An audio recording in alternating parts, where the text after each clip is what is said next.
Getting into tech in Nigeria is hyped. So if anyone is telling you the idea of getting into tech and in 3 to 6 months you'll be making money and be flexing, hmm, well, that may not be possible. That may be a lie. I'll be telling you some stuff no one will tell you about getting into tech in Nigeria. So the first thing I'll say here is to work on your expectations. So there are a lot of stories about people getting into tech, somebody trying to sell you the idea of if you get into tech in 3 to 6 months, you get to make a lot of money and flex. There's money in tech. Yes, there's money in tech, but you getting into tech for the first 2 to 3 years has to do about you learning and building your portfolio. So when you hear of stories of people making big money in tech, well, those people have been there for more than 3 to 4 years. Yes, I'll be honest with you, they have been there. So work on your expectation, know where you are getting into. You are going into a very competitive industry and sometimes saturated industry. So proving your worth is really what differentiates you from the next tech guy, the next tech lady beside you or during the interview process. So that's the first thing you need to do. The second stuff, the learning curve is tougher. As you're just starting out, you getting the right path and you learning on that particular path is very tough. You trying to understand how things work, you trying to put things together, you trying to build project at the beginning is very tough. Like it almost drives you crazy. It doesn't matter if you are learning to code or if you are designing or if you're into project management. Like getting the piece together is tough. So I would say work on your expectation, know the industry you're getting into before you even get started. So the other stuff I'm going to talk about is the Nigerian factor. You're going to have issue with light and internet. Yeah, this has actually cost me a job. I had a job interview with a company in Canada, and at that spot, I was asked to test my internet speed. At that spot, yes, it was an issue for me. Before the day, I submitted my internet speed test and it was good, but on the day of the interview, it was not good, and it resulted to me not even getting considered. And that was a major factor. So I will say this: if you're coming into tech in Nigeria here, you should note this. You are going to find it hard with internet or with light, but there are solutions to this. So we have Starlink now that is actually very good. You can buy either a power station or a complete power grid, depending on how big your pocket is. So there's the possible solution, but for someone still struggling, it's going to really affect you. So you should know this. Most Nigerian networks are not reliable.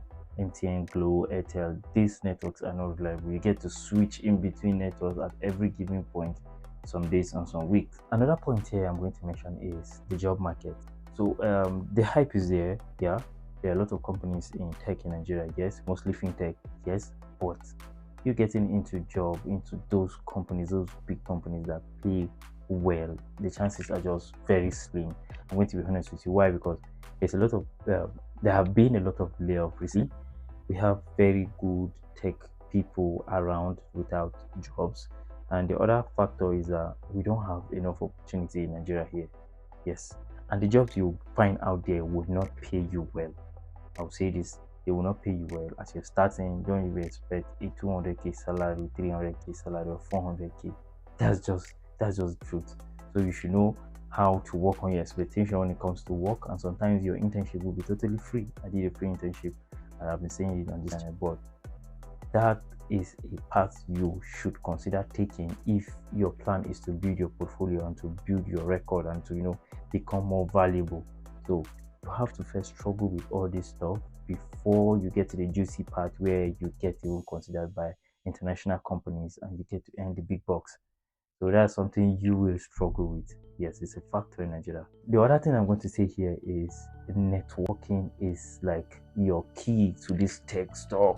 So if you can get your networking right, know people, have connection, you can do that online, offline.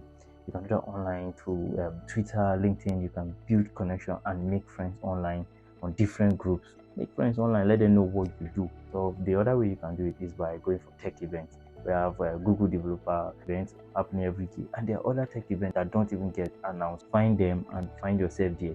This is where you build connection, and that's how you get good jobs. Yes, most of the job you don't see online is through recommendations. So try to build your connection. Build your connection. That is very important.